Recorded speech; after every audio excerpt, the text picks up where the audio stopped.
بسم اللہ الرحمن الرحیم معزز سامعین السلام علیکم ورحمۃ اللہ وبرکاتہ۔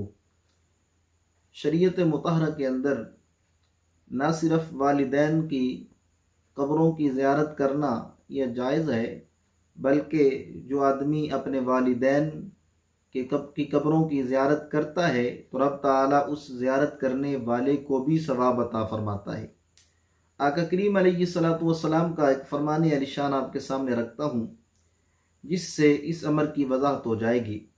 حدیث مبارکہ کے الفاظ یوں ہیں: قال رسول اللہ صلی اللہ علیہ وسلم من زار قبر ابویہ او احدہما فی کل جمعۃ غفر لہ وکتب برا۔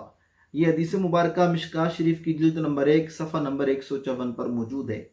اس کا مفہوم یوں ہے کہ آقا کریم علیہ الصلوۃ والسلام نے ارشاد فرمایا کہ جو آدمی اپنے والدین یعنی ماں اور باپ کی قبروں کی زیارت کرتا ہے ہر جمعہ کے دن، یا والدین میں سے کسی ایک کی قبر کی زیارت کرتا ہے، تو رب تعالیٰ جو زیارت کرنے والا ہے اس کے بھی گناہ معاف فرما دیتا ہے اور اس کو نیکی کرنے والوں میں سے لکھ دیتا ہے۔ یعنی جا کر والدین کے لیے جب ایصال ثواب کرتا ہے، رب تعالیٰ کی بارگاہ میں دعا کرتا ہے، تو رب تعالیٰ اتنا رحیم ہے کہ والدین کی جو قبروں کی زیارت کرنے والا ہے اس کے لیے بھی رب تعالیٰ معافی کا اعلان فرما دیتا ہے، اس کی بھی مغفرت فرما دیتا ہے۔